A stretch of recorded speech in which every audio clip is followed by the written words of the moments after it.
time I had to get the brother in because, you know, we was going through a little something with the Israelite brothers, dealing with the Bible, talking about the Bible was the first book, Prophet Muhammad, no, not Prophet Muhammad, but, you know, dealing with the Bible and scriptures, talking about it's an old book, and Imhotep is an Israelite. Well, the only person I could think of is Brother Phil Valentine, who could break down the book for us, and that's why I had to bring him in, Brother Phil Valentine. And as you hear by that crowd of about 1,000, we definitely roar.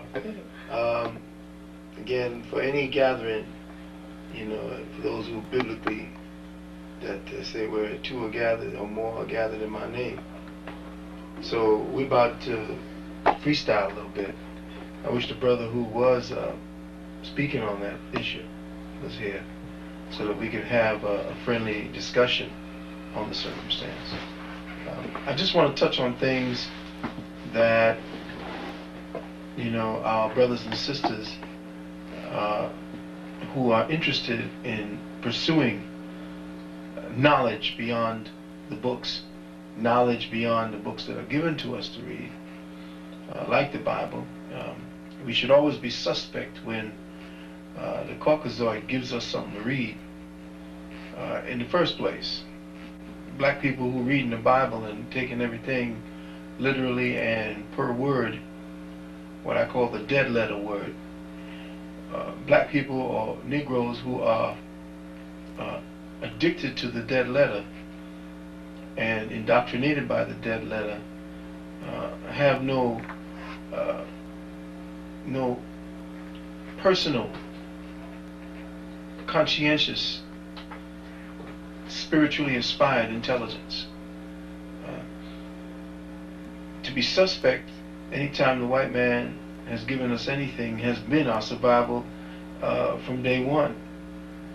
We have fought him at all fronts, and you know, he goes back and he has an old history of putting out false information, and anyone who would deem that the Bible is the first book.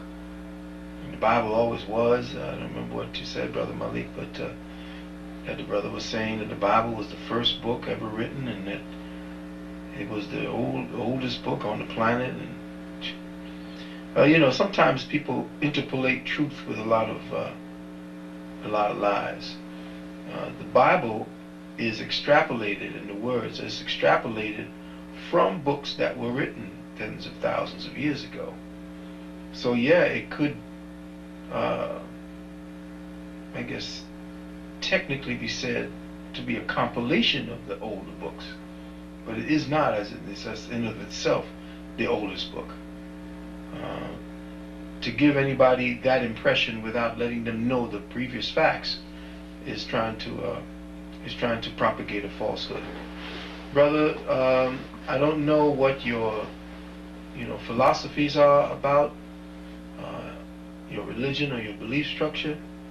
I don't understand why you would pick up a book that is so readily sold to the mass population. Most of the ignorant people are the ones that the Bible is sold to. So I'm trying to figure out, a brother who is enlightened, how could you take a book that was given to us so freely, like they give the cheese in our community, like they give out stuff in our community? How could you take something that they've given you and thrown your rightness, your reason, your intellect, your logic into that, and how do you come out of those pages with what you do? And unless you have the key to what it is that was written in those books, they could give you anything and hide it in those words, and then have agents, ministers, interpret it for you. You have no clue as to what the Bible is if you are talking about it as if Imhotep was an Israelite, and you start assigning names from the Bible to your ancient history. The Bible is a book of fiction as applied to history. There was no such people, there was no such events. That's right. There was no such anything in the Bible. It's a book, it's Grimm's fairy tales. You'd do better to read Hans Christian Andersen At least in the stories, they have some kind of moral issue that you could identify with. And plus, you know, the kids like it. But the Bible is the book for adult children who have no common sense, who refuse or have given up on the pursuit of true knowledge. It's too difficult to do that kind of work. And again, I would warn you, brother, if you pursue knowledge within the rubric or the construct of a particular philosophy or ideology, then know that anything that they tell you from in there to pursue will support that ideology. So if you're trying to find the truth around what it is that you call Hebrew, or trying to find the truth around the Israelites and the Jew, you don't look at the information they give you. The last place to look for Christianity's truth is in Christianity. The last place to look for the truth of the Bible is in the Bible. You deal with peripheral investigations. Your investigations 3 and 4 levels deep. Some things that you find may substantiate parts of the Bible. But the substantiation of the Bible just proves that the Bible is nothing more than an interpolation of that which you are searching for. And that is the ultimate reality behind the Bible. Don't look for truth. The lies are all set up as the truth. So instead of looking for truth, look for the reality of the thing. Once you find the reality of the thing, there is no fringes. Then inside of the reality, the seed of truth will be there. I am not here to, I guess, lord over the fact that I may have gathered a few bits of information beyond you. I would tell you that there are ways for you to completely, I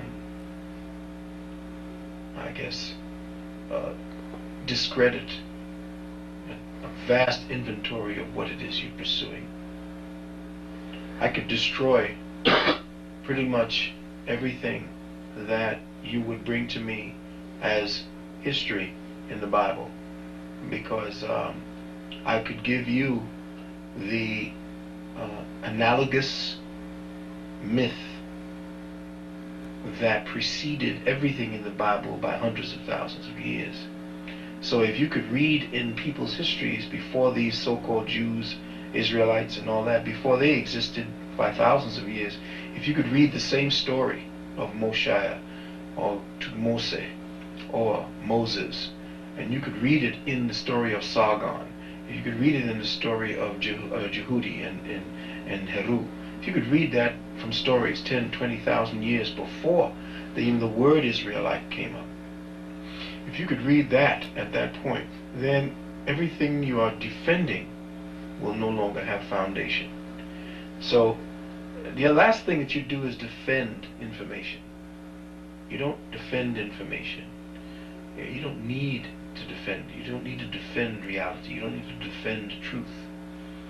So by going along and trying to recruit people into a truth, you will find that the more you hold on to it, the less sure you'll become as you grow older. Because truly, once you hold on to a dogma as truth, everything will resist you, and you will find your life being set up to prove your point. I've long since stopped trying to prove my point. All I do is lay the facts out, and through my ability to let the facts speak for themselves and interpret it without a biased mind and with a metaphysical eye, the first eye, then I don't get caught up in the dogmas or interpretations of other people. And that's what you're doing. You're taking the interpretations of myth and giving it a reality.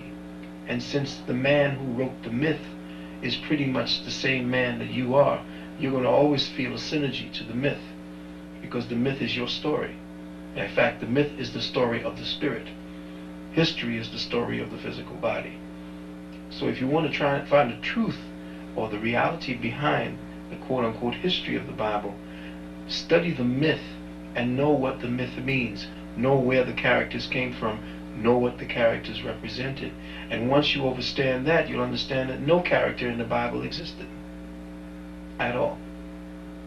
And when you understand that the characters in the Bible, the places in the Bible, and the names that they may have borrowed from true historical leaders in order to create a specific perception in your mind, then you'll understand how they could interweave the realities of the day into the mythos and then come about with a dogma that is again used to control the people. So if brother would like to speak on any other higher principles of metaphysics, I'd be more than happy to have a discourse with him. But I'm not going to debate, like Dr. John Clark says. Baba John said, I didn't come to debate, I came to teach. You know, debating is useless, you see, because it doesn't change what happened. All we have to do is come to a realization how we should understand what has been left for us. It's to be interpreted. Our ancient masters wrote in such high terms. They're right, we are not the ancestors we were, not because we are not from their seed, it's because we have degenerated so much that we cannot even understand our foreparents' language anymore. We can't speak as they do, and since we lost our language, we could never even think as they do. We're too busy thinking in English, which becomes a constraint to your rightness and your reasoning. As soon as you start thinking and trying to process your existence and try to see who you are in reference to all that is through the slaver's language, you don't know who you really are, because your mind is interpreting in the slaver's tongue. And once you have to interpret in his tongue, you're lost. Unless now you understand how to take the back roads and understand how he has navigated you to one path and keeps you looking at yourself through one lens. And then he may throw a metaphysics. He got you politically set up. He got you educationally structured. He has you structured in entertainment. And most insidiously, he has you structured in your religion. All of them. Because all three religions, quote unquote, the major religions, are all part of a Masonic initiation. So you have people who are now set up in three Masonic structures, and you know that there are only 3 degrees in Masonry. All the rest of them are superfluous to the 3. So the 3 degrees of Masonry is set up to deal with the 3 major religions that they have now warring with one another. Buddhism is where all of them came from. And they've been trying to murder Buddhism for the longest period of time. That's where the Pope came in, and he tried to do that in the Vietnam War. The Vietnam War was for the systematic eradication of Buddhism in that particular area so that they could rape the resources. And so the Pope at that time, Pope John the 23rd, through Cardinal Spellman, created the Vietnam War. Because for 300 years, the people of that region had not converted from Buddhism. So what they did was they marched over 1 million to 2 million Catholics from North Vietnam down into South Vietnam, which automatically started the tension. And then they began to systematically eradicate the Buddhists, killing them all off. So when you eradicate Buddhism with a great war, murder, genocide, then you can incorporate a Catholic or Christian model, which is what is being adopted at this time. And then through that, you could tell them who your leaders are. From that point, the land belongs to them, the resources now belong to them. So religion has no basis today, and all the books you're given have no basis in freeing you. In fact, all books from religions, from the 3 major religions, are meant to incarcerate your mind. And that goes for Islam as well as practiced. It goes to Judaism or Israelites as practiced. Any organization, and I say this for any organization, whether it be black, white, or indifferent, any organization at its inception, just like a child, is innocent. It is open. It is beautiful. It has potential. It grows. But by its very existence, by its very seeding, from people who are not perfect, its very existence corrodes. When it begins to grow old, it becomes corrupt. And then the organization, which was actually set out to serve the people then end up becoming servants of the organization. So all organizations, by their very forming, are evil. And I say that based on a metaphysical tip. All organizations are evil. If the human entity, as an entity individual in God's eyes, as God, collective and separate, cannot see what is right and what is wrong, then there's no need for us to be even existing. The internal barometer of all people from the time they are grown and they have understood the right and the wrong, they know what right and what wrong is. It's an instinct. There are animals that are born that know exactly what to do as soon as they drop out of the womb. Here we are, the highest creation in the universe, and we have to be taught what is right and wrong. And you know what? It's said that when man loses its instincts for right and wrong, it elects leaders to write laws for it. So if you look today at the books of law, they can cover a whole city block and then go about 10 stories high. Write that many laws to regulate the people. Become stupid, and you have created a sense of ignorance in them and a sense of morality in them, so that right and wrong has been bred out of them. So now control is the only answer, and that's exactly what you have. People controlling you, and that's what religion is. Religio, which means to regulate, which means to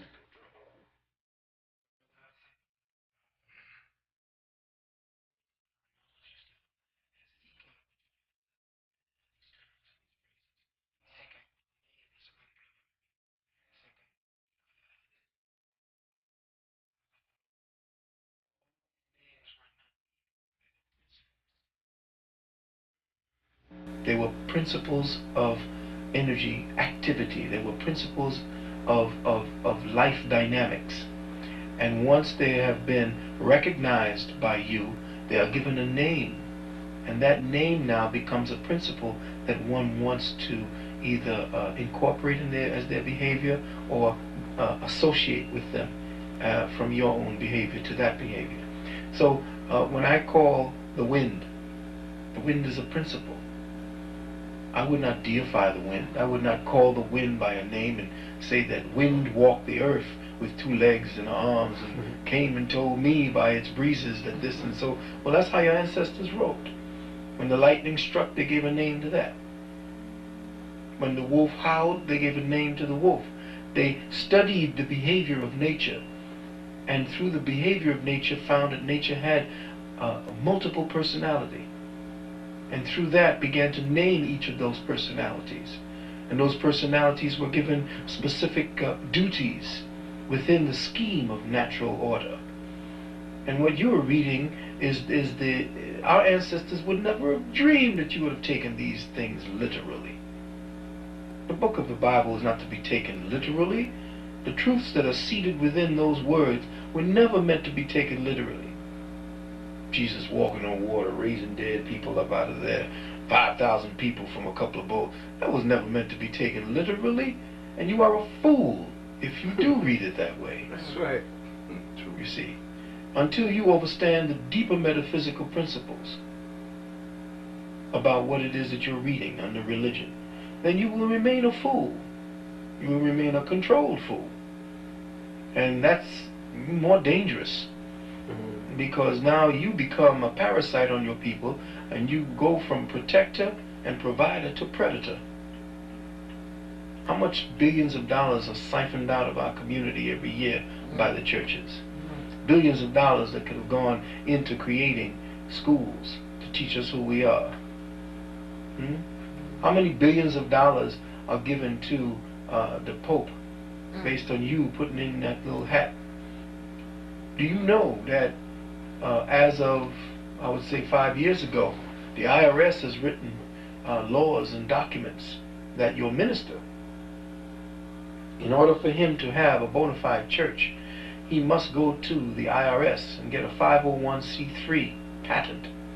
501c3 is essentially supposedly a tax exemption certificate.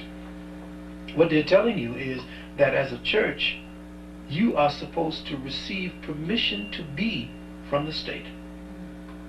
And now it is the IRS that anoints your ministers. And if you have a minister flying a flag of the United States of America with a gold border in your church, then you are in the church and synagogue of Satan. Mm. And you are a fool. Because essentially those churches are set up to deal with your frustration, the pain that you have. You have a sense of loss in your personality, in your nature, that the church fills. You need a sense of authority. The church gives you that. You need a sense of nurturing. The church gives you that. A sense of community. The church gives you that. But we had that, and it was called our culture. So you gave up your culture, your autonomy,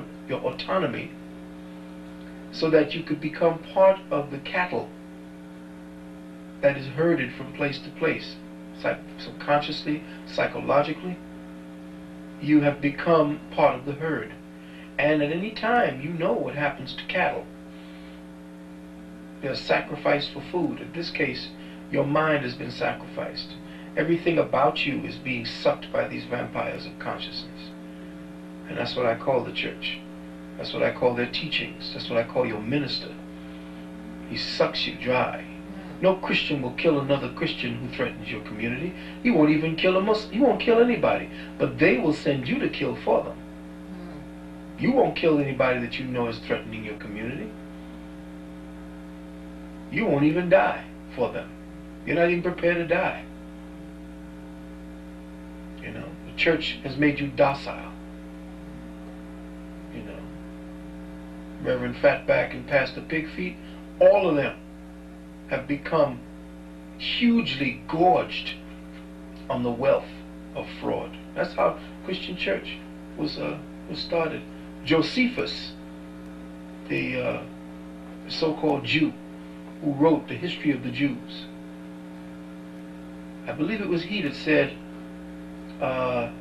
the Roman Church has defended by violence what it acquired by fraud. Anytime, any place that Christianity is threatened, or I guess the ability of those who rule Christendom, anytime they have a chance, or they find that they need something from your space, they will launch a crusade. It's like they're doing on Bin Laden right now, and those people in Afghanistan, with the help of the British. Yeah. That should be no surprise. But you see, everybody thinks it's the Queen of England and the English Parliament and all of these people. It ain't them. It's Rome. It's the Pope. It's the Roman Church. The Empire of Rome folded over to become the Church of Rome. And the Church of Rome carries on the dictates of the Roman Empire. And it is the Roman Empire that now rules. We are ruled under Roman law. You know?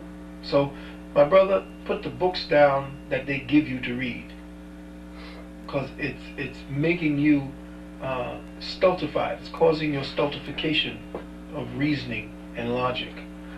And it precludes you from going into places where the truth of the matter that you need to find around that information, it precludes you from getting that. What about those who say Adam was the first man that God created? And I would like for you to address how man is God, if he is in his right state of mind. Mm-hmm. You know, good point. The word Adam simply means red earth. The Spirit of God, or Aleph, the word Adam is a compilation.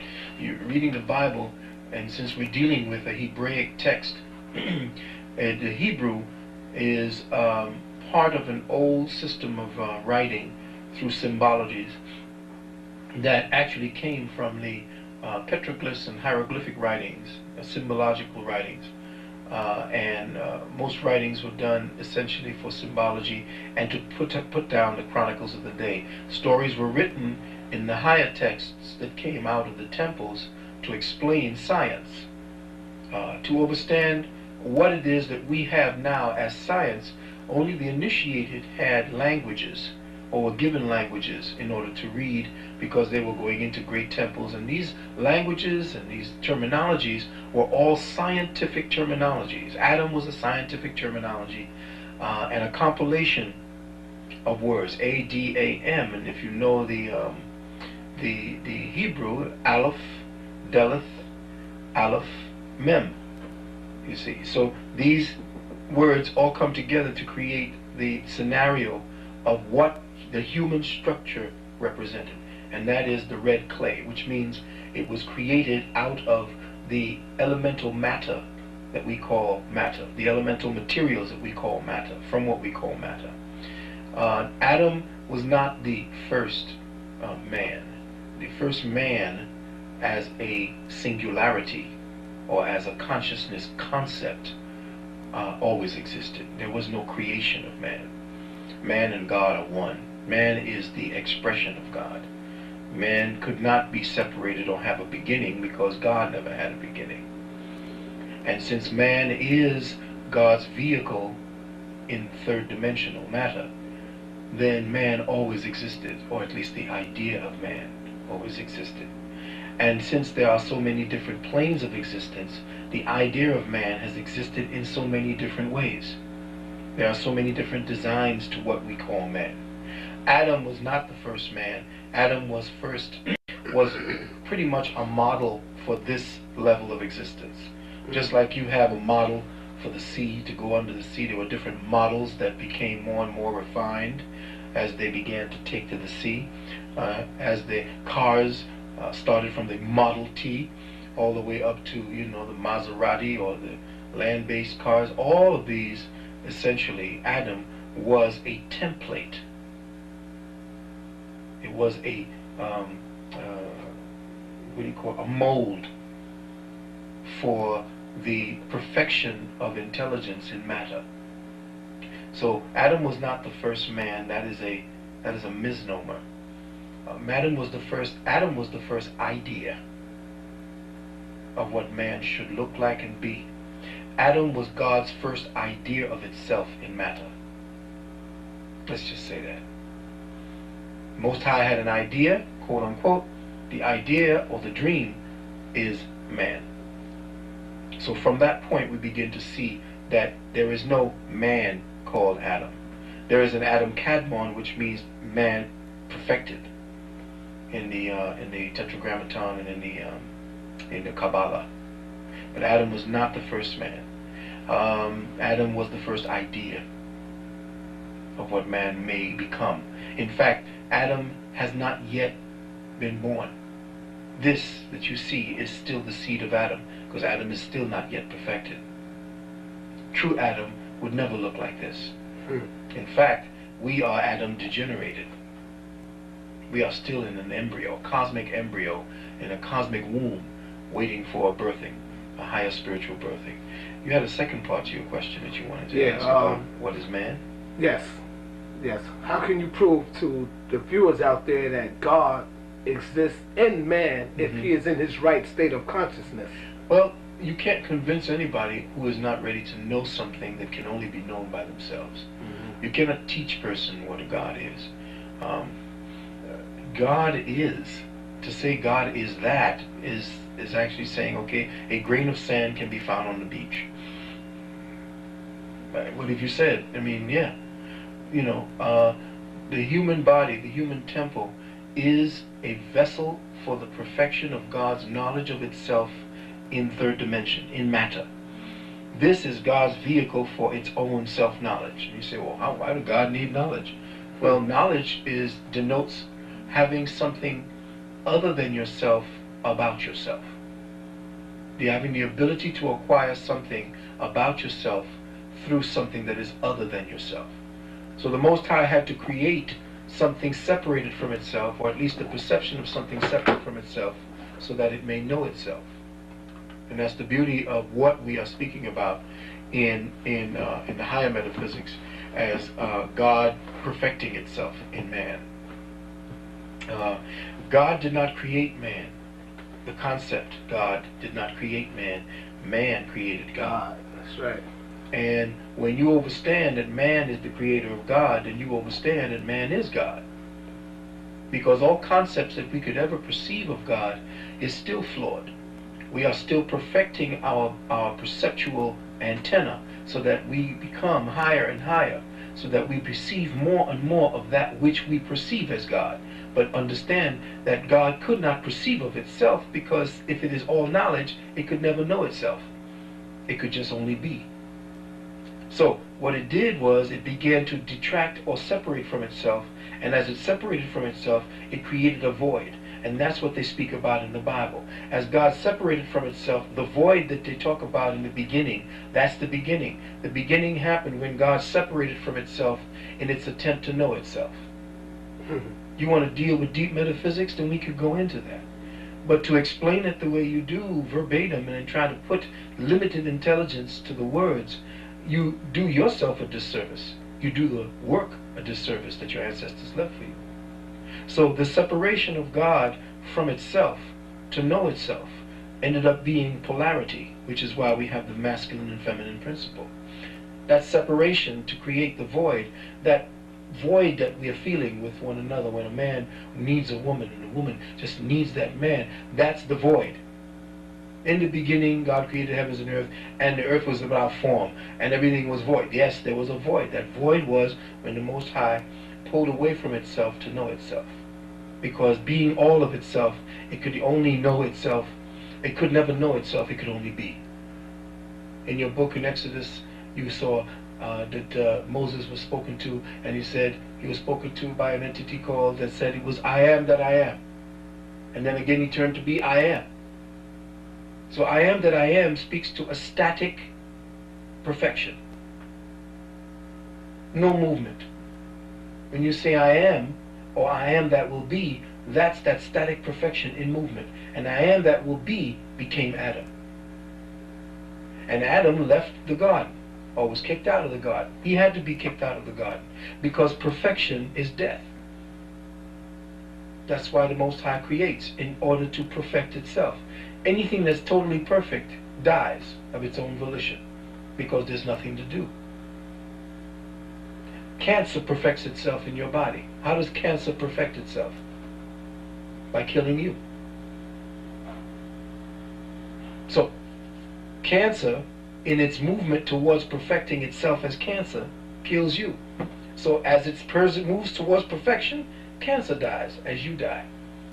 That's why Adam had to be kicked out of perfection. They tell you that the Garden of Eden was all perfect. Why was it all perfect? What happened in the Garden of Eden that changed the perfection? If it was all perfect, then anything existing in the garden would be perfect.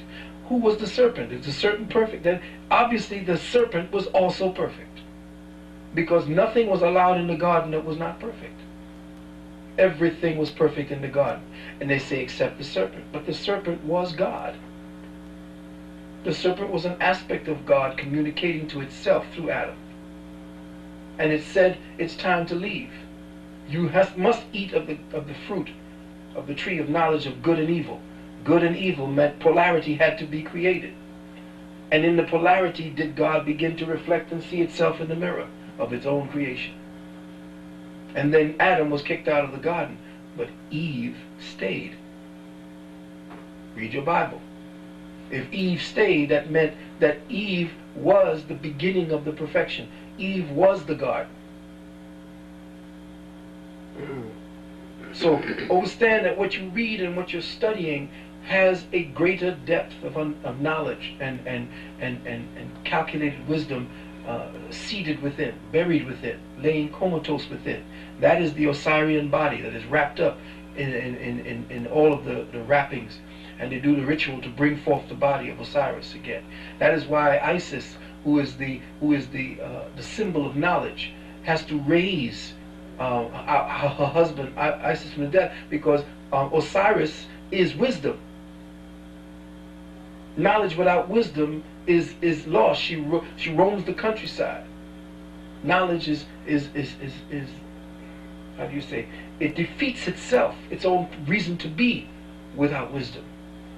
So understand that the feminine principle is the vessel of knowledge. She is the one. That's why this age is a female age. The computer age is a female age, because it's all about gathering knowledge and information.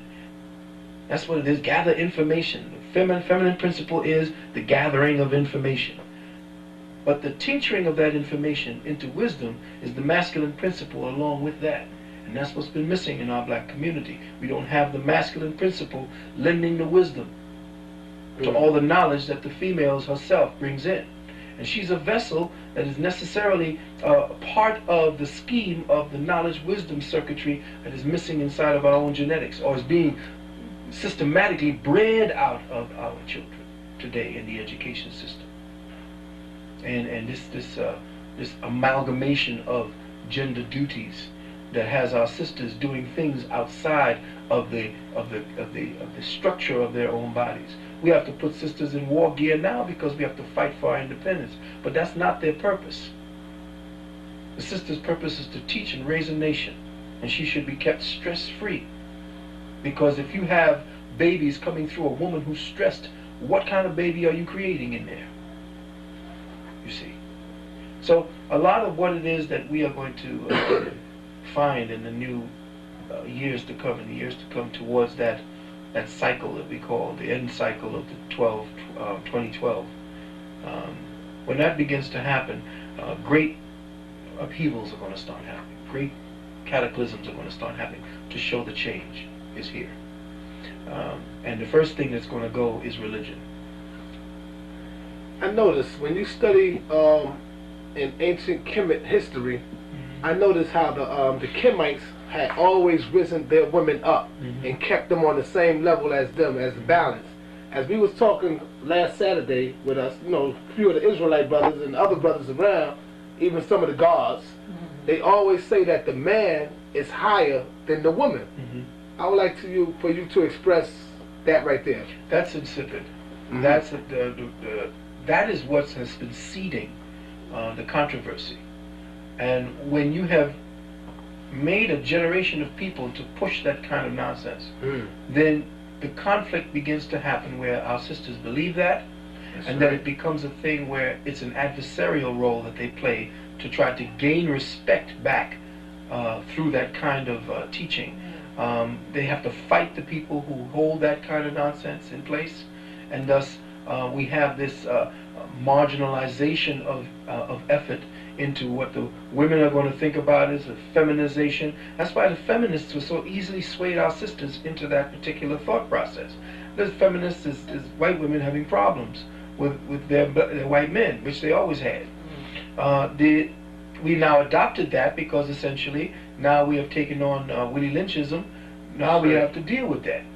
But that also goes back historically to the fact that there were times when the women began to use that as their argument for control as well. And we have times in the ancient days when women used the fact that their bodies were the vessel through which life continued. And that was also used as a misconception to believe that the feminine principle was God at one time. And then it changes again, where it says, okay, man is God. It's going to change back again, and we're going to go dancing back and forth until we find out that both are God. That's right. And that each one is a principle of God manifested. And when we understand God the Father and God the Mother, then we understand God the Child. But we are too busy in the kind of egotistical one-upsmanship that has been propagated by this Western philosophical dynamic, that somehow a cult of personality is built around knowledge. And that's what's happening in the underground. And I'm saddened to see that they would take the information, such as the ones that are staying raw, real, and has no bullshit attached to it, that we're going to try to, make a cult of personality out of it. I don't want to be made into a personality figure. That loses the concept. Then the personality becomes the issue, rather than the knowledge. And that's not what my head has been about. That's why in the 27 years that I've been doing this, I have not sought any following. It loses the purpose. I raise each and every one up to understand that I am not any Messiah. Don't look at me as a Messiah. We represent a collective Messiah. that must be raised at the same time. And I say that you ain't gonna get none of these Negroes to do a damn thing. Anytime revolution happens, it's gonna happen when everybody, all the people say it's time. Because the people we're gonna raise up, and it's the people gonna tell you when they're ready to be led. That's right. You see, because we can go to the people. Brother said to me, well, why wouldn't you want to go and speak to the people about all the knowledge you have? I said, I will speak to the few, because it's the few that's fucking up the planet, not the majority of the people. It's the few that's running everything. So the few can change everything. And all we need is 1/10 of this planet thinking along those lines, and we could circumvent everything that was done on this planet to the detriment. So if we want to teach the small group of people who are ready to listen and to learn, and with them they become more dangerous, because then it's an undercover thing. It begins to seed the underground, the young people. It's like I heard today. What's today? Today is what, Tuesday? Sister called me and told me that the white boys out there, the white kids out there, are picketing, and they're out there marching against the U.S. government. They're out there saying, you know, white people saying, how dare this racist ass government talk about this and that. I said, oh, the chickens, bless Malcolm. See what I'm saying? So I'm not going to try to instigate a revolution before it's time. That's when our leaders get picked off. That's right. A true leader knows what to do with the hellstorm that comes into place, because you know a hellstorm's coming. But the true leader will now know what that energy is, and then take that energy and convert it into power. But until that time, until the people are ready to rise up, ain't shit gonna be done. Right. So right now what you do is you stay in preparatory mode. You keep preparing the people, keep telling them what is to be expected, how to survive, what to do, how to say. Keep preparing that. Keep going back and getting your seeds, take them out to schools, teach them yourself. Whatever it is, if we all take our children home, where they gonna put us all? They all gonna lock us all up? They ain't gonna lock us all up because they ain't got no room. Same way if we all was to stop working. Exactly. That'd be a Stop big it and drop it. That's what I said. I was reading the Daily Challenge this morning, and I noticed the brothers and sisters over there in Cincinnati. Yeah. They getting it on over there with the stop spending money in restaurants and all of that. Exactly. That's it. Yeah. Now the mayor is calling them all together and telling them, they call them economic terrorists. Economic terrorists. Now no longer are you boycotting. Right. You know, for a reason. You are economic terrorists. And now the idea is that the newspaper will give that title in order to seed it to the masses.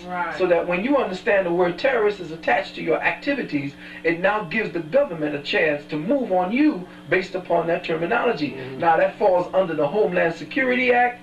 It now takes you down under the terrorist bill. All of that brings you up underneath that. So anybody propagating you stopping the flow of money to these bastards, now they're going to be a terrorist. So I said, okay, I'm a terrorist then if that's the case, because I'm saying everybody stay home. That's right. Shut down your lights, your TVs, light your candles, stop eating for a week or two, because you can do it. Man, your Jesus stopped eating for 40 damn days. You stop eating for 40 days and just sip some water, drink your own urine. You shut this bastard down in about a month.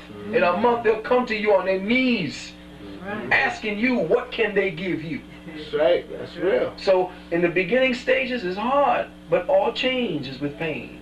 But a lot of people, they want to be too comfortable. The real revolutionary is not theirs yet. But they're raising up in the ranks. They're coming soon. Because these kids ain't taking their shit no more. And thanks to the brothers like yourselves who's out there disseminating the information, making sure all the young brothers and sisters in the places that you all are getting that information, a hellstorm is coming. Right. And I don't want to be around when these kids, if you've been bullshitting these children this long, and you've been bullshitting these people in the churches, in the school systems, I don't want to be around. I don't want to be, listen, when these kids come back and ask, why the fuck you fucked up my generation, they're not going to look at me. Because I've been doing my damnedest to show them what the shit was. They're coming after your ass for lying to them. So I don't want to be in the way. And when they're at it, I'm stepping right out the way. I'm going to say, there they are. That's them. You understand? That's right. I'm just going to point you out. So whatever it is that we are doing, the cosmos is reshaping our perception of what is truth, what is reality. And once this planet finally fixes itself after this particular journey, this shift. You notice we ain't had no winter. That's right. Told you that was coming. That's right. You definitely did. You damn sure did. And I told you this is coming. And watch, this is going to be the new tropics. And they got a drought everywhere. A drought going. I told you, watch your water. Everything is getting ready to shut down because all this wickedness is got to stop. And nature going to stop this shit. You ain't got to do a damn thing. In fact, all you got to do is sit back and watch the shit happen. It's going to be like a movie. Y'all lazy anyway, so y'all don't want to do nothing. Might as well not do nothing with a purpose. You see?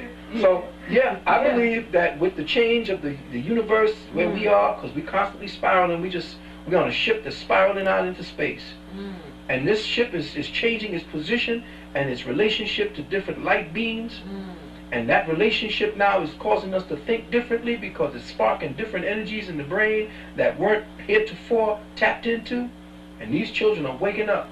My granddaughter is a monster. She is speaking your Queen's English like she knew it. So you can't mess with these children. You can't put them into the school system and teach them this religious bullshit. That's right. They don't want to hear. They don't want to hear that. They don't want to hear no Bible shit. Man. Yeah, don't be coming here. We the Israelite. You ain't no goddamn Israelite.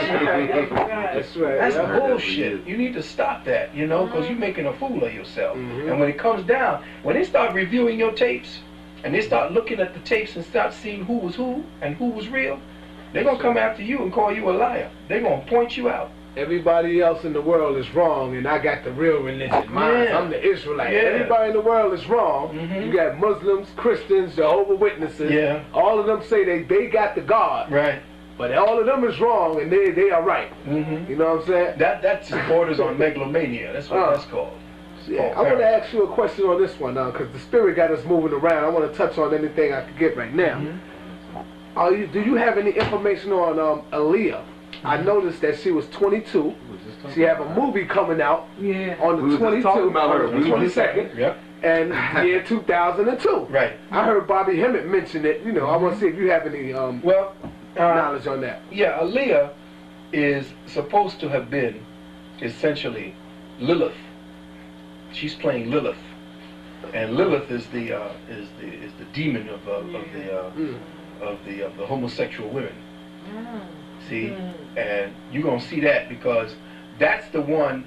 You notice that all of our sisters coming out, all the young sisters now are being taught miscegenation. You see Halle Berry, you're gonna see her. Look behind Aaliyah in the poster for the Queen of the Damned. You see a white boy there. That's what we were just talking about that on the way over here. Every one of your sisters is being isolated for breeding purposes. It's all about breeding purposes at this point. And the idea is there is a work that came out in 1944 having to do with the Negro and democracy in America. And it speaks about how do we eradicate black people. We cannot eradicate them by killing them off outright. This is what they are doing. They're discussing this. So we have to destroy them in degrees. We must eliminate the Negro race by degrees. And this is down on paper. So you know that any of these movies, the one like Aaliyah, until I see what they're trying to put out there, like I looked at Matrix, and like I looked at the movie called The One, and like I looked at the movie called X-Men, and the other such movies that they're putting out, Blade. Right, Blade 2. Spider-Man, Blade 2. It's Blade 2. Yeah, Blade 2, Spider-Man as well. All of these cartoon characters are their ways, since the white man had no myth that he did not take from black people. He now has to create his own mythos, his own catalog of mythological people that he can use to make his point. The way our people created mythological people in order to create an idea or to teach universal principles. So he teaches his superheroes, or he teaches through his superheroes, but it doesn't do anything because acclimating to this society through the superheroes is just to get you to be that troubled superhero, take on his problems, and not have any solutions at the end, because the comic books just keep coming. No solution to him fighting his demons. He's always troubled. And now they got this black superhero called Spawn, and that's what they think of you, because anything that is spawned, it comes in schools, and it's spawned. Anything is spawned, they talk about, is usually a pest or some kind of some kind of vermin. When they put the word spawn next to it, it's the word vermin goes next to it. And spawn happens to be a black man who loses his woman to a white man. Aren't you getting the clue yet? See? So all of the movies, all of your movies considering women and the lead, black women in the lead, will have white males as their counterpart. And this ain't no different. Now, going back to Aaliyah being the queen of the damned, if they're talking or making allusions to the fact that the first vampires were out of Kemet, then yeah, that's part of the circumstance, where she now comes back as an ancient queen from Kemet who was inflicted with this plague. Now the plague supposedly happened, and the people in Europe are supposed to be created by Yaku, and it was the result of a great travesty that happened. Now there's different stories to Enoch, one of them being that Enoch I keep going to Enoch, he must be there, Yaku, or Jacob, Yaku, the scientist, created this devil, and because he needed some slaves. So Yaku, being a black man, must have been out of his goddamn mind, and that must have been the time when we were suffering from all that radiation poisoning after the Great War when the Netrus had fought, when it destroyed Kem, or destroyed, it was blasts that were happening over Kem, over what we call India, over in parts of Africa. There was evidence that the anthropologists and the archaeologists are finding of nuclear war. A nuclear war, because Kem was not a desert. Kem was a lush valley with trees and arable land and the whole 9 yards, and those pyramids were not on any damn sand. That's right. You understand? They were huge citadels that were built in such a way as to create a metropolis around them. They were points for reference to communicate with our ancestors on different planets. So, yeah, this is supposed to be the time when our ancestors, after the great fallout and the war, destroyed so much of Kem. The ancestors who were left of that battle, those who were the refugees from that great war, became the vampires. That's beautiful. I was telling her, I was just saying, I was telling her on the way up here, on another level, just a, a little common level, where every time I look at that poster, I see the women of Babylon. That's the black women today seem to belong to white men. I mean, the whore of Babylon. It's a symbol. These are queens of Babylon. That's right. That's who they are, and we have to rescue them. And the reason why I wrote the book Wounded Womb, which has become this this controversial work that most of the women who are homosexuals are for women. These women are the ones that find the most contentiousness with it. They're the ones that have the most problem with it. When I let sisters who have their own feminine instincts and know that they're women read it, they say, well, thank goodness you wrote it and put it in there. My style does not offend them, because I'm about cutting with a sword. And they understand that. And they see what I'm saying. But they know it's from all love. They know it's from the love. And I can't do it any other way. Most of the sisters who are out there who have been brainwashed and mind-fucked by Oprah, Harpo, she has made them believe that in order to approach women today, we got to mollycoddle and sidestep them, throw a rose in front of them, have some meat there so that they don't attack you, and while you're talking to them, while they eat and they're distracted. That's bullshit. I ain't never approached my woman like that 10 million years ago, and I ain't gonna approach her like that today. That's the white man doing that shit to you. So when I speak to my sister, they ain't got no problem with the sisters writing books, talking straight at me as a man about how fucked up I am. Well, turnabout's fair play. I'll say it as it's you. Hey sister, hey, you fucked up too. I'm fucked up, no doubt. Guilty. But you fucked up too. And where you fucked up, you ain't been saying it. I've been reading all your books. You don't put down how fucked up you are. You understand? And that's with love. But you put down how fucked up I am. And granted, you're right. Guilty, fucked up. But I'm still waiting to see how you fucked up. A beautiful thing. You mind me saying? A beautiful thing happened as far as I'm concerned. Shahrazad Ali told him. Oh yeah. But see, Shahrazad came from the streets. The sister came from the streets, and she was too deep for him, because You couldn't out-argue her. Mm-hmm. You know, she one of the sisters who you couldn't out-argue. You want to get loud, she'd get loud, you know? She was like holy water on. Yeah, but you know what it was? See, the thing is, I had to take it from that vein so that the sisters could understand that it was not about me being confrontational. Some sisters from Indianapolis got real upset about the book and said, you know, when she said, well, I said, did you read the book? No, I was thumbing through it. I said, in the book, I put down the expressed instructions that you must read it from beginning to end to understand what it was saying, so you don't take it out of context. Well, I was just thumbing through the book, and I came to the part where the clitoris was, and I said, oh, okay, what do you want to know about it? You say that women ain't supposed to have a clitoris? I said, it's not about they ain't supposed to have it. They never did have one. Only after the fall, only after the degeneration cycle happened, did men begin to grow prepuces around their heads, and that women began to grow that part of them. But you don't know that history that far back. And if you understand what the history of these two instruments are and how they became what they became, you'll understand that we devolved. We didn't evolve into that. We devolved into what we are today. We are the lower species structure of what our ancestors used to be. So this is not how our ancestors used to look. And that's why our ancestors, at the time they were going through that trauma, initiated certain rituals in desperation to try to keep their integrity intact. And what did they do? They initiated the circumcision rite. And at that point, when the clitoris was removed, that's when she became a woman. When the prepuce was removed, that's when he became a man. Has anybody taken the time to try to understand why your African ancestors did this for 10,000 years? Is that... How is it that we are arguing about cutting off and doing circumcision rites that your ancestors did for 10,000 years? Did you ask them why they did it for 10,000 years? Instead of saying that men forced women to cut off their clitoris? That was bullshit. That was when the Arabs came. They were doing all that fucking mutilation bullshit.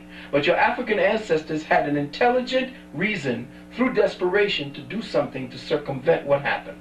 And that's what the purpose of circumcision was. It devolved now into a rite for, that became a rite or a ritual that lost its true meaning, but its true meaning was scientific at the time it was happening.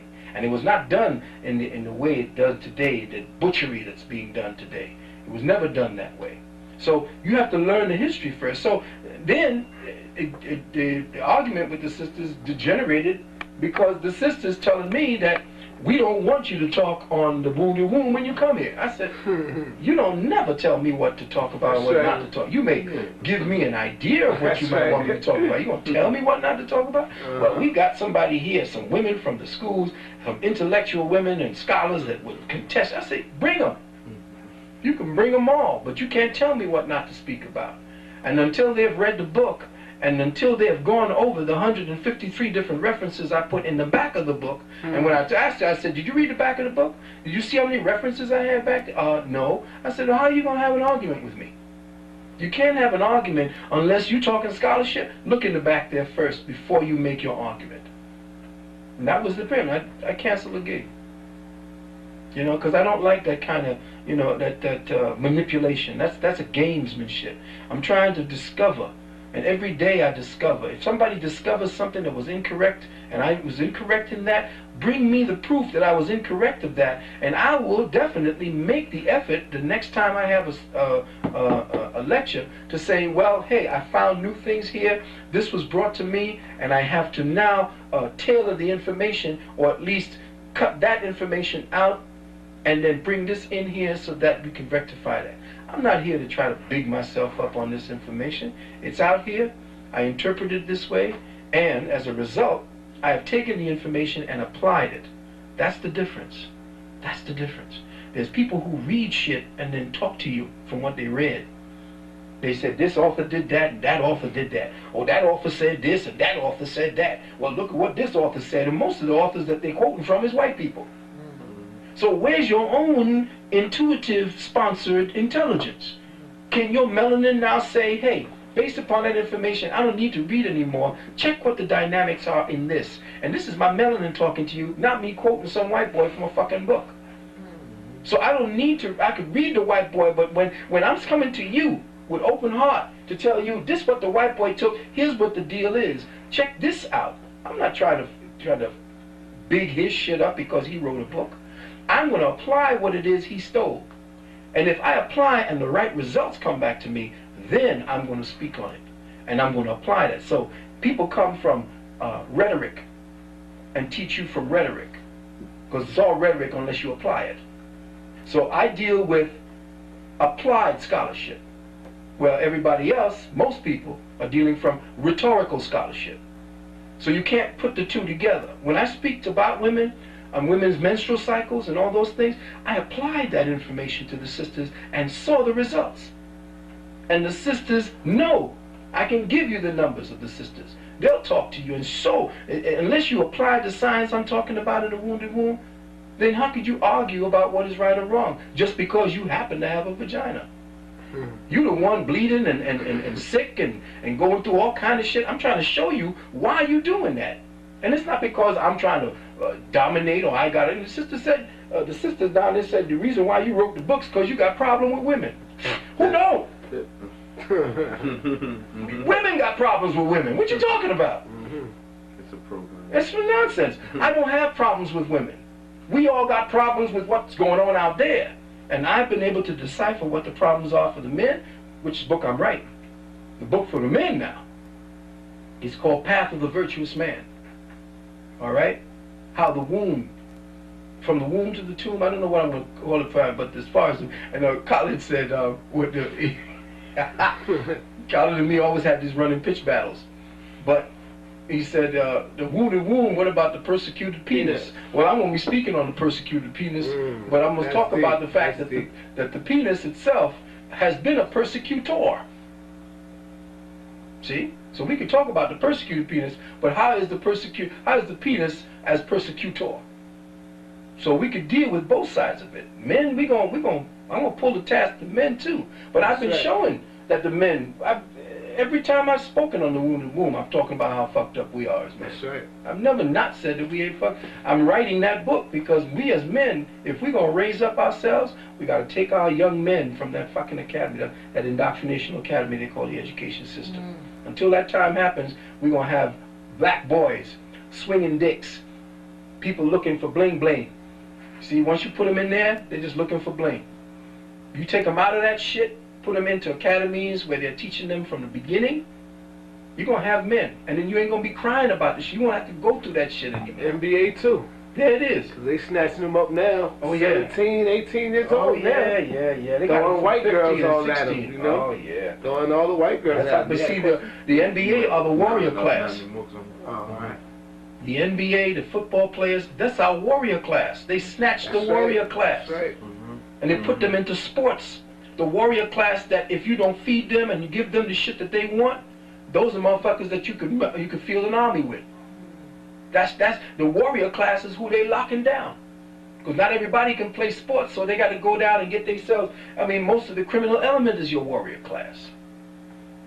Those are the strong ones, the long arms, the lean, long brothers that you see out there. Strong, angular, muscular brothers, buff brothers. Those are the young kids out there that you would take and mold into a Shaka army to defend and to make into men instead of predators. You see, yes, brother. You have no questions? I have a statement. Comment. That's what when it starts. That's all keeps coming back down to war. Because once they see that start happening, Peckerwood's got to move in on us. You know, I'm just, you know. If they see you start to converting men to that, that's against the law of this land. Yeah. Black manhood is illegal in America. Yes, There's a form that I got. Yeah. And that's what I'm talking about. You're right. Let me say this. I remember. You explained, sorry. Okay.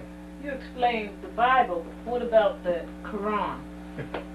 Well, the Quran, the Quran, being that it's the last revealed word, the last part of the revealed word, I'm suspect of that. Why? Because most of Christianity has been trying to fight Islam from the beginning. And Islam is an offshoot of the same triumvirate.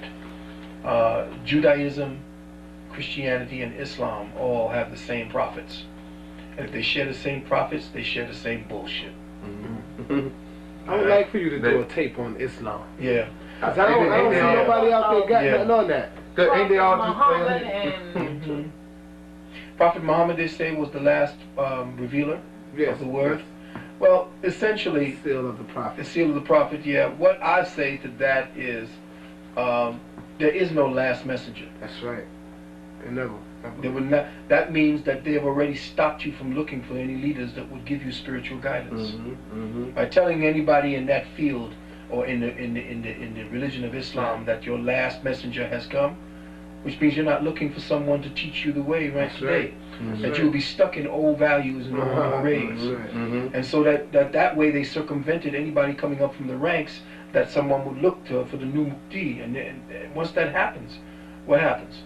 You know, you look for the great the leaders. You look for the great prophet, and who may come in as another child to take you out of it, to change the whole form of the religion, thus completely invalidating the leadership of Islam today for everything that's being done.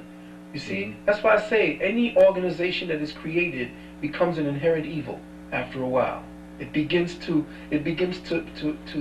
predate and to persecute those that they were first created to serve.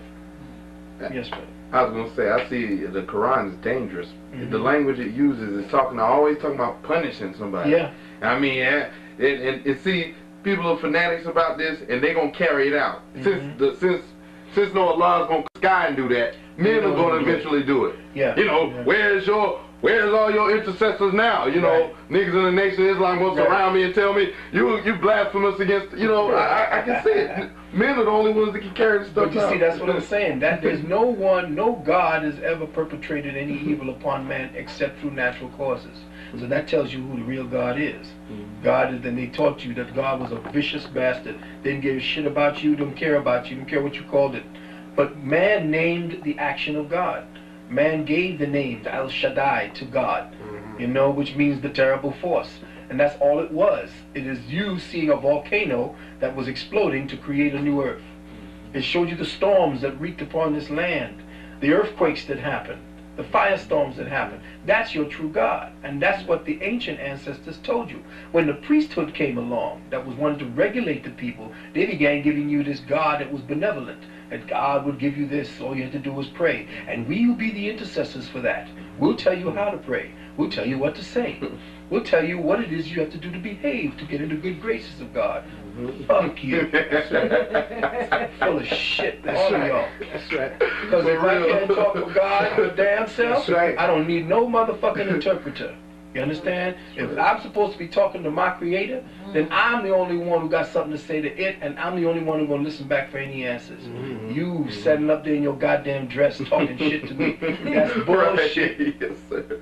Bullshit. For real. That's why I tell a lot of brothers, man, Muslim brothers, Christians, I tell them that all of this shit right here is all an enslaving tool. That's it. When you start talking to a Muslim brother, and you start telling them the real Kaaba that exists within you, that's right, the Ka and the Ba, you, like looking at me like, where the hell you get this from? That's because they don't want to go past the damn Quran. They can't. The Christians don't want to go beyond the Bible, and the Israelites don't want to go beyond their Torah. So they stuck and they limited. They cut themselves off of all knowledge. Exactly. I try to tell these brothers that knowledge is all around you. That's right. You can't limit knowledge. That's right. You know what I'm saying? But this is what these people do. That's why there's all enslaving tool.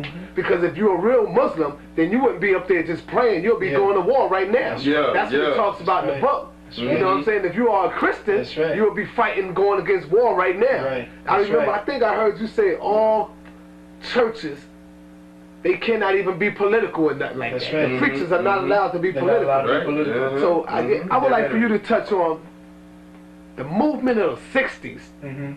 I think I would love the 60s, man, because the people was all involved in it. The youth and everybody was in the movement. And whatever happened to the that? 60s whatever happened to the Nation of Islam? You know, things like that. All of that. It's like died out, man. Right. Well, the 60s happened because the white man knew that the black man was going to be a force to be contended with, so it had to be controlled. There are certain scientific moves where you can perpetrate a reaction in something so that you can control it in the long run. So what was happening was that with the Southern Christian Leadership Conference that happened with the Civil Rights Movement, and with the movement of the only one that I would say that came out of that was the Black Panthers, but even they were regulated in the beginning as well. When you had that motherfucker Maulana Karanga in there, you know, tearing down everybody from inside. I don't understand how you niggas can be celebrating Kwanzaa. You know what I'm saying? This shit. When you have somebody like a high prophet brother, a brother of historic, I mean, a man that should go down, you should have his picture in your house next to your Jesus, and that's Dr. John Henry Clark. The man told you that Kwanzaa was bullshit, and that the man who made that shit was in the bed with the devil, and that you now are dealing with a holiday that never existed in your fucking culture, never had anything to do with it, was told that it was made so that it could circumvent the economics of Christmas. That's right. So that the economic, now they got motherfuckers making Kwanzaa shit in France and Europe and selling it to your ass. They even put it on the Chevrolet, the Ford truck. I remember you showed that. Yes. You know? I'm telling you, the Kwanzaa is the biggest sidetracking bullshit of your thing. You can talk all this stuff about Kujalakli and stuff, and a lot of us get caught up on that. But when Baba told you that if we don't deal with the reality of our truth and accept the Kwanzaa, that's a mutation. That's a genetically cloned mutation of all of your principles of Africa put into this one construct so they can control your ass. You don't understand what that does. I mean, all the fineries, just like the Bible can talk about love thy neighbor as thyself and all that. Sure, the Bible got all this good stuff. Sure, Kwanzaa has all this stuff. And oh, we want Kwanzaa, you going over there, buy a Kwanzaa gift and give it for Kwanzaa. That's bullshit. First of all, Kwanzaa, if it was you were dealing with it, you're not supposed to be buying shit from anybody. You're supposed to make the goddamn thing yourself and give it to somebody that you appreciate. All this other shit is fluff and flam. That's why I don't celebrate nothing. No holy damn days in this country. Because there ain't nothing holy about this country to celebrate.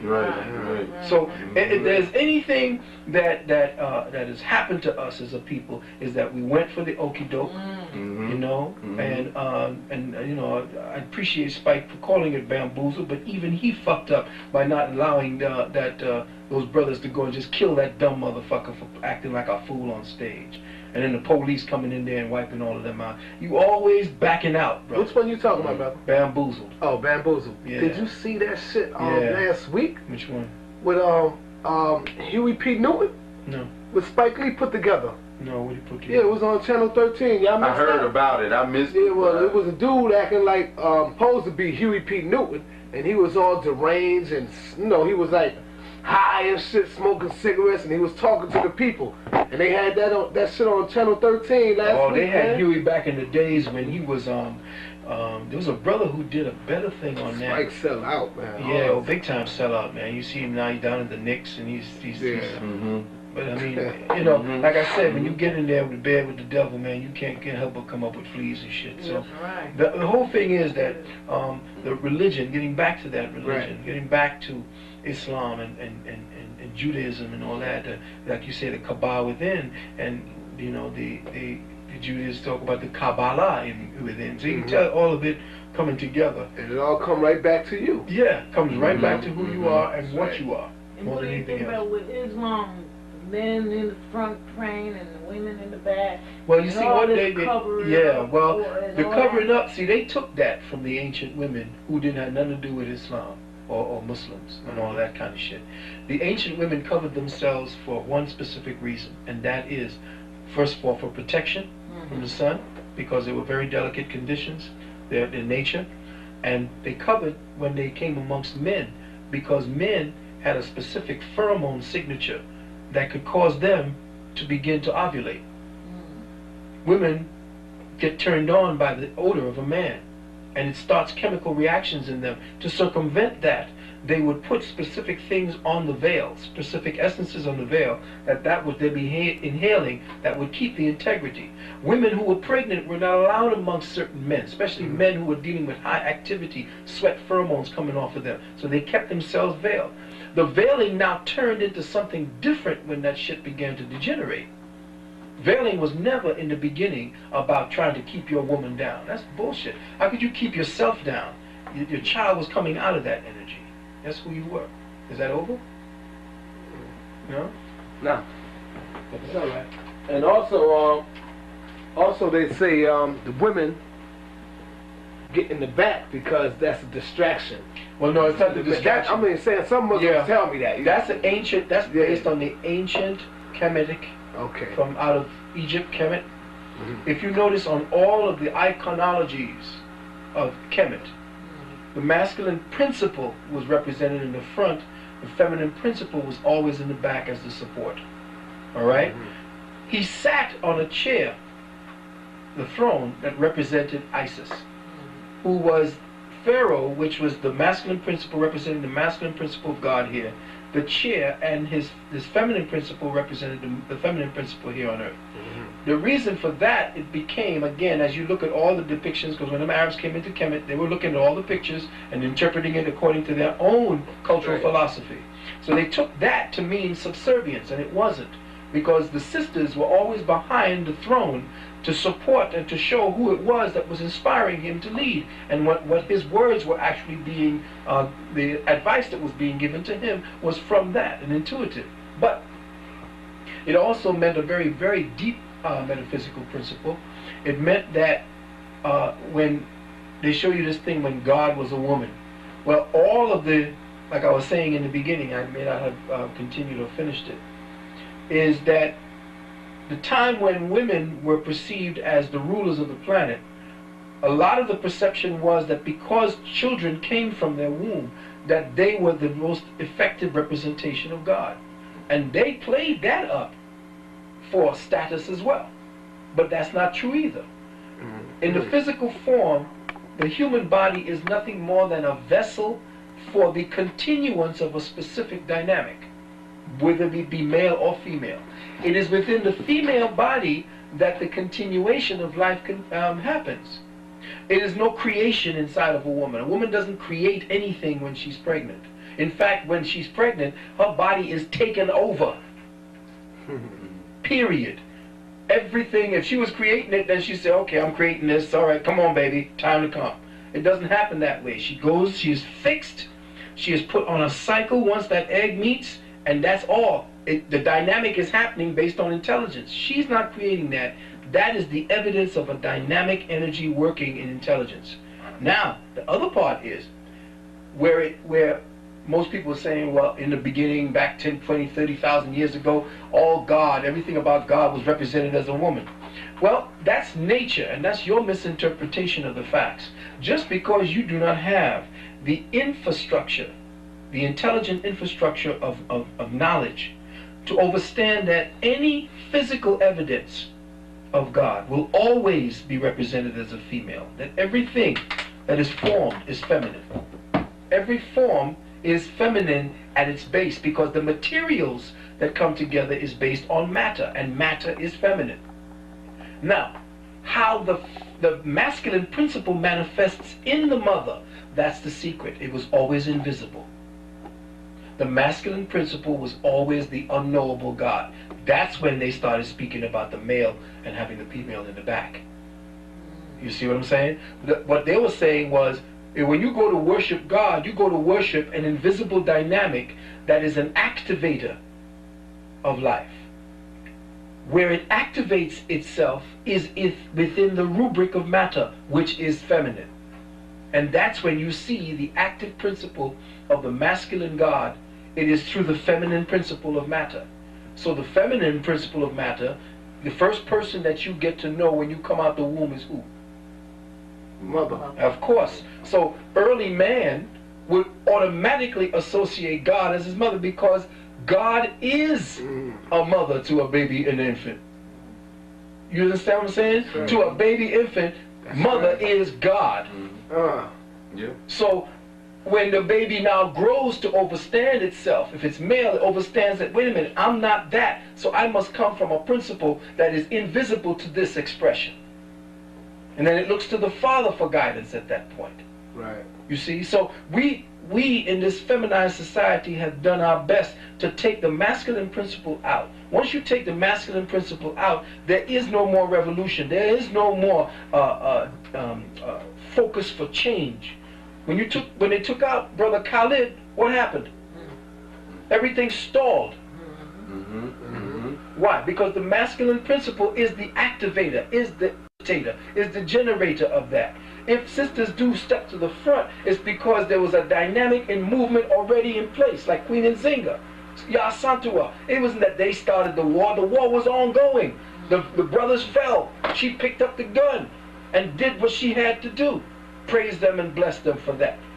But it is not something that they initiate, and that's why with a fat fuck like Oprah Winfrey, she sits there with her goddamn $4 billion and ain't shit getting done. Are you understanding what I'm saying to you? When you destroy the principle of the male, you destroy any movement towards revolution. Because the metaphysical principle of the female is to nest. It is to gather and to stop and to nest. So now we don't move forward with nesting. We are nesting vipers. We are nesting madness now. And until we break that shit up, until a young male that steps forward, and that's what you remember, COINTELPRO put it down. That's right. COINTELPRO said, we will kill all messiahs coming out of the black community. What do you think they meant? They meant the male children. What do you think this thing on the Bible, Herod, meant? You kill the male seed because they know that the male seed is the agitator. That's why you got to conform the male seed as a boy. When he's coming up from manhood, you know that we get ass crazy because that's that testosterone looking to create. To move forward. Boom. If it don't, boom. Authority. If you don't know how to create a dynamic of creativity around that, you got yourself a warrior going crazy. That's why they did that to Malcolm X. Oh yeah, that's why they destroyed Malcolm X's grandson, because he was already a genius. And he was already being, once he found out who his grandfather was, are you kidding? Could you imagine? Yeah, that's right. Shoot. They know that seed. That's why they castrated Malcolm. They castrated Malcolm and took his member because of who he was. You see? So they know who the male principle is, and that's why at every turn, you look at all these commercials on TV. You see that the man looks like a fucking jackass, and the woman is sitting there in her wise ways and do this, and I bought this. You didn't buy that shit. God damn it. What you did was look at the damn television and a white man told you buy this in your house. So that makes you smarter because you buy more shit. Right? Oh, yeah. That's the propagated bullshit on your television. It belittles the man and takes away his importance. You see what I'm saying? And that's where my war is. My war is with the perception of man today. And all this shit on television about, who baby daddy and all that, I'm this and all that, and making our sisters look like hoes and our black young males look like fools. The radio too. And the radio too, yes. That's what I'm saying. Got the men begging all feminine. Yeah, and that's the perception that we are left with now. Because we don't have brothers like Khalid to stand up for that energy. We don't have no leaders out here. What leaders do we have? We got Uncle Remus, Charlie Rangel selling Harlem. I mean, we got nothing as a thing until the time comes. Until the time comes when out of the ranks, the people with a spark will collectively rise up. When the people collectively rise, and that's the problem now. The people are so sedated. The people are comatose. They have been medicated on bullshit. That's right. They are in comatose right now. They've been over-entertained, over-drugged, over-medicated. You see, over-churched. They got so much motherfucking Jesus up the ass now that they walk around like zombies now. You ain't got no incentive to do shit for yourself. And get this, in your churches will now become the new bank. You can't get a motherfucking loan in your black community. You won't get a motherfucking loan in the black community except through your pastor. And and then they'll tell you what kind of stores they're gonna want you to put up. Because only fucking Christians and initiates of that Jesus bullshit will get the money. You watch that coming up right now. And that's how that creeping infestation called Christianity, with your master the Pope and the black Pope behind the white Pope, that's who's running your shit. I don't give a fuck if it's Calvin Butts. Calvin Butts ain't shit. He don't give a motherfucking, because he became a 33-degree Mason and sucked somebody's dick to get that. I don't know what. That's bullshit. Let me tell you something. That's right. Yeah. That's exactly what it is that we're getting ready to do. That's who it is they're going to be putting as your new leadership to pacify your ass. To tell you, turn the other cheek. That's bullshit. Those are the pimps they put in place to circumvent any movement in consciousness. That's right. They give you religion. So now, with all of what you have to contend with, I ain't gonna tell nobody. I ain't going out there to march. I ain't gonna tell you pick up none of that shit. Fuck all of y'all. Y'all are dead. If you're in church, you're dead. So if I can't raise your fucking head up, I ain't going into no cemetery. You call it a church, I call it a fucking cemetery. If you would take it what the Bible say, literally, like you talking about real people, you are dead and lost.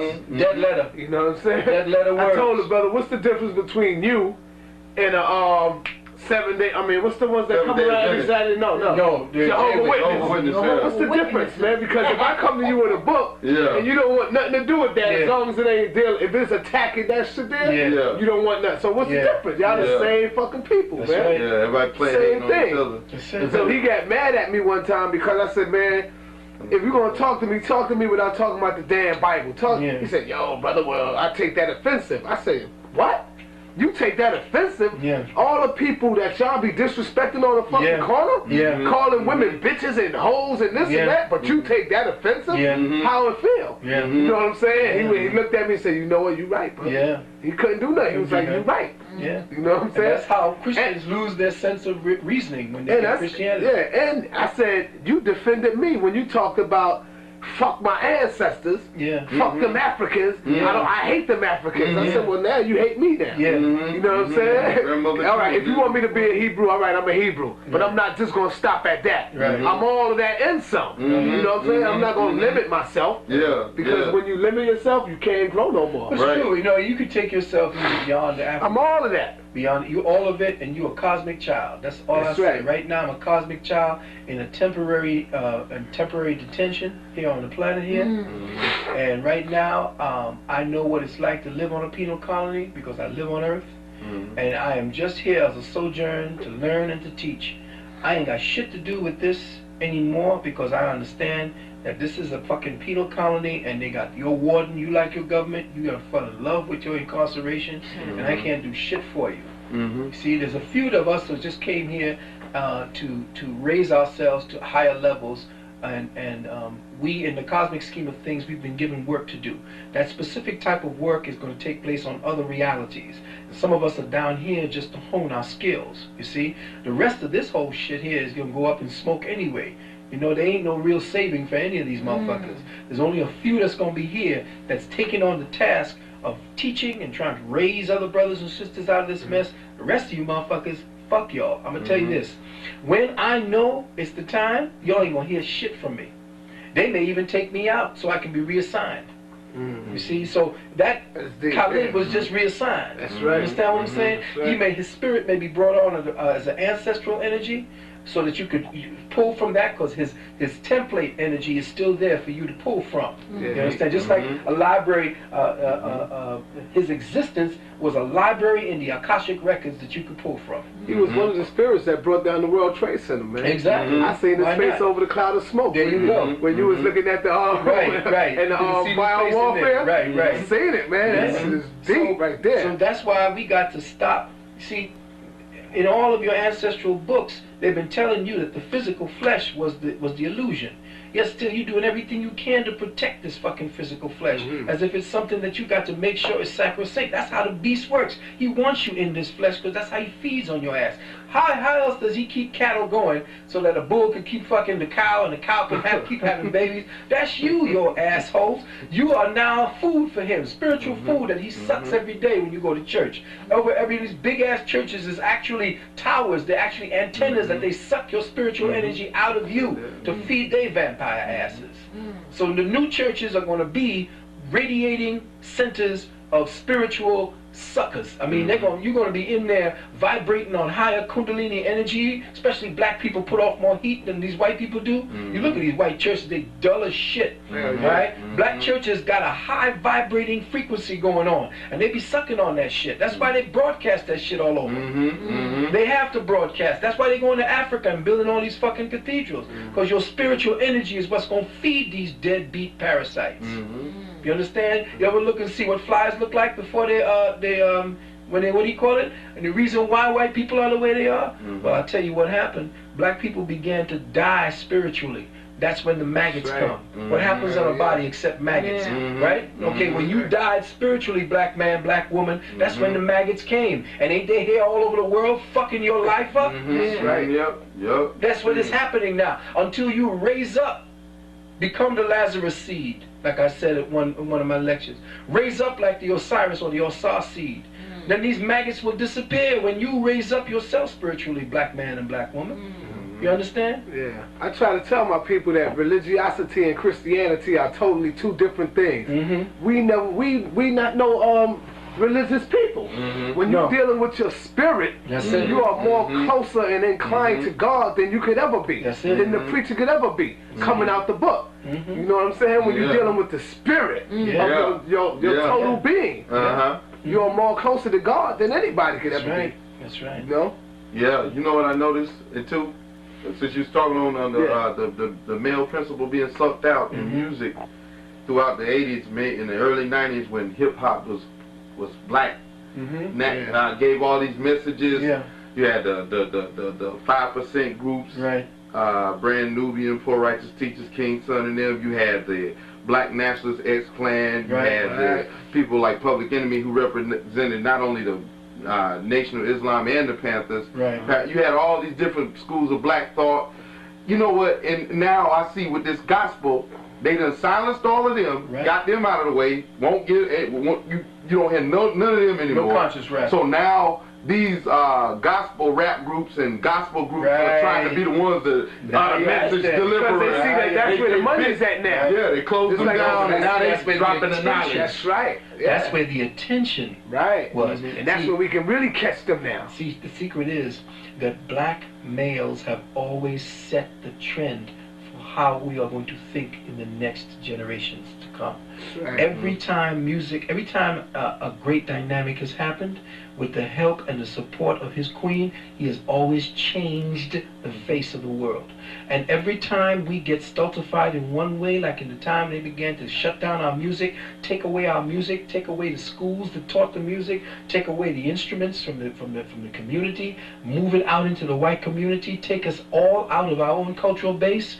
As soon as that happens, something happens that raises up somebody. And every time they did it in the jazz age, in the hip hop, in the bebop age. In those ages, all the times you saw the brothers and the sisters move forward, but it's always been a black man that has changed it. And this is what happened in the situation around the hip hop movement. Hip hop movement was the brothers who couldn't play an instrument because the instruments were now foreign to them. They weren't given the education to go to school to do these things. They took that and went to the streets from the people. They started shaking it, doing it, breaking it, talking and yelling, doing their thing. And before you know it, a whole new art form was born. And when that happened, they had the kids were listening. Once they said, well, the children are listening, boom. If that's the case, now we hear that rap, which is not hip hop, because rap and hip hop are different. See, that's the thing. We don't understand the difference between rap and hip hop. Rap is this other perverted shit that they're teaching out here. Created commercial. Right. But the hip hop was the actual response to the suffering of the true people. You see, this other rap ain't got shit to do with suffering. They talk about where they came from, but these motherfuckers got rings and diamonds and bling bling and shit. That ain't got nothing to do with the reality about people. You know, that's just part of the sick reality that we're in. But then after all this thing began to happen, hip-hop was then given over to a dynamic the way Elvis Presley was took it over. Now they're going to give this shit to this other cave heifer, what's her name? Britney Spears. Britney Spears, who's really just Janet Jackson in the 80s. There you go. Copied everything she did. But she's a ritualist because she's a high priestess. You see her do that shit with the serpent and all that? That's her doing rituals. And they was training her from the time she was young. Oh yeah, she was a baby. They were showing old clips of her. They trained her. They trained her big time. Let me take it back for a minute. I'm going to show y'all what we don't hear no more. All right? Yeah. I'm going to show you something, man. I'm going to just play one little clip. Yeah, that's right. Give an example. Goddamn right. Won't you tell everybody what we don't hear this type of music no more. That's right. Police coming straight from the underground. A young nigga got it bad cause I'm brown. But not the other color, so police think they have the authority to kill a minority. Fuck that shit cause I ain't the one. Motherfucker with a badge and a gun to be beaten on. It's thrown in jail. Go toe to toe in the middle of a cell. Fucking with me cause I'm a teenager.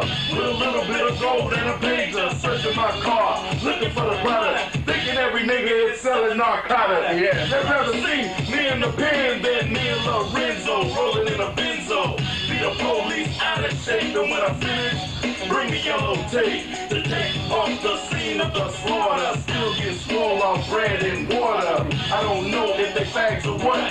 Search a nigga down and grabbing his nuts, and on the other hand, without a gun he can't get none. But don't let it be a black and a white one, 'cause they'll slam you down to the street top. Black police showing out for the white cop. Ice Cube will swarm on any motherfucker in a blue uniform. Just 'cause I'm from the CPT, some police are afraid of me. A young nigga on the warpath, and when I finish, it's gonna be a bloodbath of cops dying in LA. Yo, Dre, I got something to say. Fuck the police. Yeah, that's right. Alright. That's right, they got rid of it. That's what I'm talking about right there. They don't have that no more. What happened to that right I know there? what happened, but you see what happened, you got to remember too, that all of these serious rappers who came out doing that, a lot of them were agents put there to start the riot. That's right. Remember what happened now. in the Hollywood. You see what happened. See what happened when they started with that Rodney King shit. That's right. Nobody knew what that was about, because Rodney King was actually doing time. What the fuck was he doing time? He had no bail, no parole, nothing. He was supposed to be in jail at the time his ass was getting whipped up. Who was the motherfucker that was actually taking the pictures of the shit? You see what I'm saying? We found out that some guy came forward later and said he did the pictures. But that shit was set up so that when we saw that shit, I mean, all over the world that was given. All over the world that was actually given as a picture. But why was this man who's supposed to have been in jail, what was he doing out of jail, getting his ass whipped right before the LA riots, which was supposed to be set up a year before by the government to burn down a strip of land that they wanted in the real estate market, and they wanted to put a subway system through that very corridor that they started burning.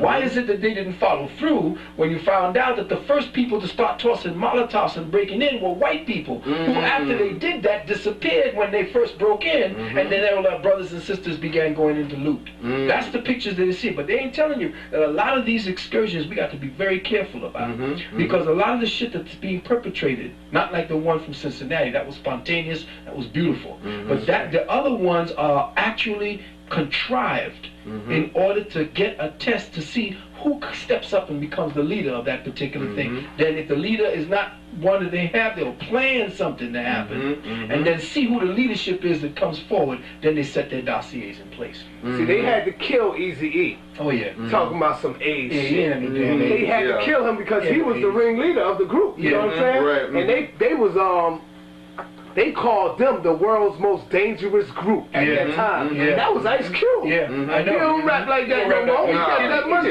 Busy playing movies. Something on there with Dr. Dre and all of them on there, man. And what's Dr. Dre? Dr. Dre goes and gets this trailer park trash. Eminem. Trailer Park Trash white girl before him. They gonna be moving the blacks out real easy. Yeah, they are. Telling you, I told you there was a directive from 1944. He got all the awards at the award thing. He was beating all the top rappers. Right. That was the reason. They actually worked. And just like I said, when something is dead, the maggots come on it. And didn't I tell you that so-called hip-hop was dead? And as soon as the maggots came, you started seeing Eminem, you start seeing this Britney Spears. This is the evidence of the death of a black culture again. You know, this is the next corpse. This generation's corpse is dead, and now the white maggots are now on it. And I told people, watch out. Every time you see a black movement, when it becomes black, all of a sudden you see it start becoming white, know that black movement has lost its consciousness. It's now going into a coma, slipping into a coma, and it's dead. And now all these white people coming up doing their thing are the maggots that appear on any dead corpse. The culture bandits. Well, that's our boy. The war correspondent. I also the male voice. Chuck D used to say things like, teach a man how to be a father. To never tell his woman he can't bother. You can't say it on no.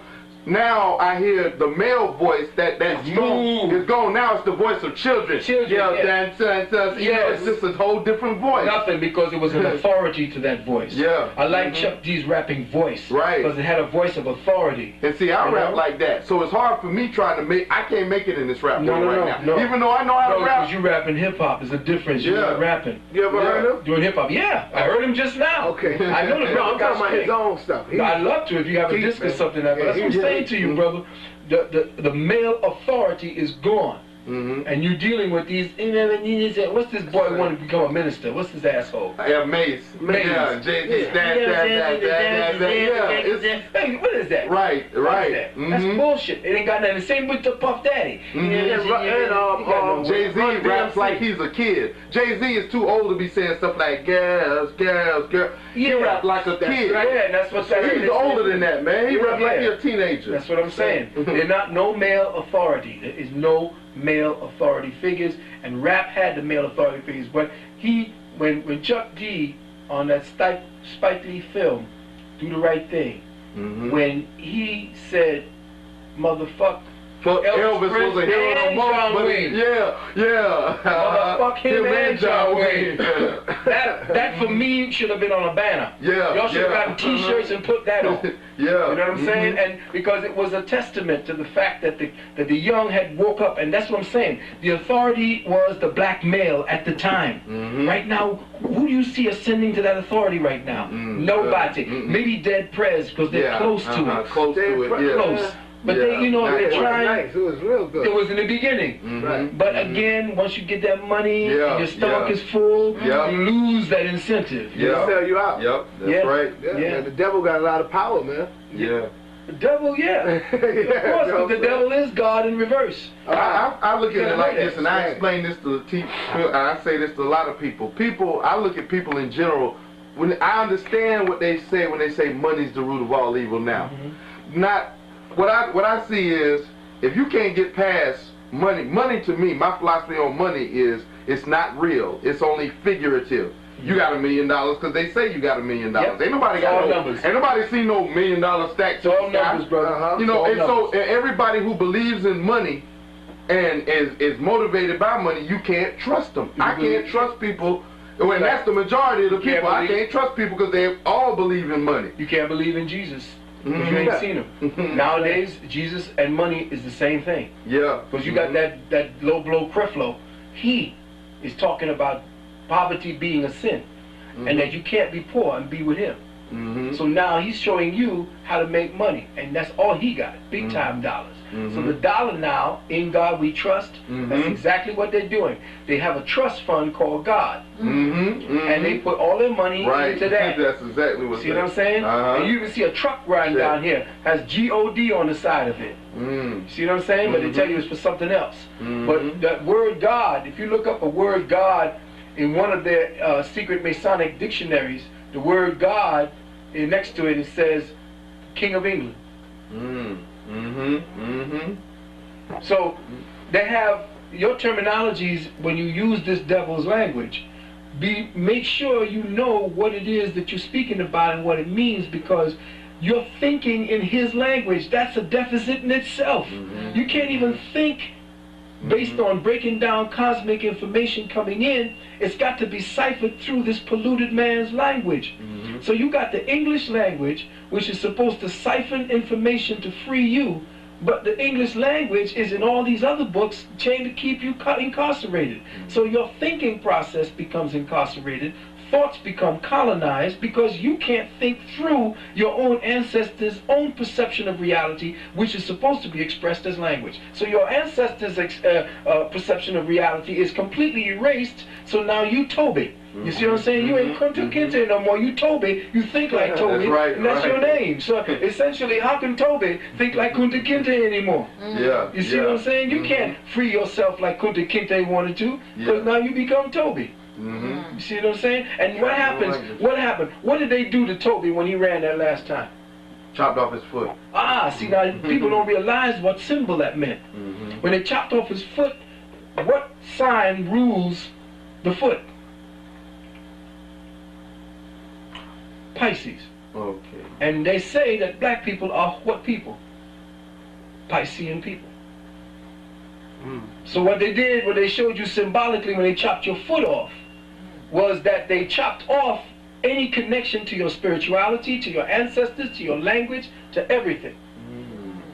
So they took you out of the heavens. They chopped it. They removed you from the heavens. You see. So when you become more invested and intuitive with who you are, all this other shit is lost. And then you begin to study the information with a lens that is cleared from all the bullshit that is put on it, all the decorations, all the distractions, so that the information now comes pure, clean, right to the point. And you have a lens that's like a laser now. It's not just like one of these little lights like that. It can't burn through shit. But put that kind of force through a laser and make a hole in this floor. That's right. And that's exactly what I intend to do. When I teach, I want to teach people to start polishing that first eye so it becomes a laser. And then that laser, it can cut right through the bullshit. See? Yeah. And with that, I guess we'll all right. And with that, yeah. I would like for you to just sum it up in a small note. Sum it all up, going back to the origin of where we started at. Okay, of yes. religion. Religion. In 5 minutes. Adam, man. Well, first things first. Every time I, put something like this down, I want to thank the ancestors for, being at my side, and for all of the, all of the legacies and the legends and everything that they've allowed me to read about them, so that I can know about myself. And I want to speak to you, hoping, because one day I'm going to become an ancestor, and you're probably going to end up calling on me one day. That's right. And if your shit ain't right, don't call me. You know what I'm saying? 'Cause I ain't going to call my motherfucking man. I ain't coming. Fuck you. That's right. But as things begin to come the way they do, and they get more tense, and know that around the religion, that's one of the traps. Consciousness, that there is no such thing as religion. This is a man-made idea. That the idea of God is constantly revealing itself. There is no one idea of God. You can never have an idea of God because you don't know what God is until you know yourself. And when you begin to open up the pages of the book that you call yourself, then you'll be reading the true story of God. And you close that fucking Bible down. You close that Torah down. You close that fucking what's the other one from Islam? The Quran down. You close all that shit down because it's being motivated and manipulated, and you are being motivated and manipulated by man. And through that book that you hold on to, you can know what rightness and wrong. Your mama taught you what was right and wrong. And that automatically is how you're supposed to teach somebody right or wrong. Your parents are the ones that's your Bible. That's your first look at the Bible, is your parent. You understand? That parent tells you what is right or wrong. No fucking book can ever tell you that. Once you learn what is right and wrong through the application of all the good things your mother and fathers have taught you. And if it's not just your mother or your father, but both of them, your extended family. You know what's right and you know what's wrong. You don't need to try to find or attain heaven. Heaven is right here. Heaven is a concept. And that's like a concept you read with a little white man and St. Peter at the gate and all that bullshit. Fuck all that nonsense. Grow up. Get the fuck out of kindergarten. For real. Put that goddamn book. Really though. Come back to yourself. Right. Peace.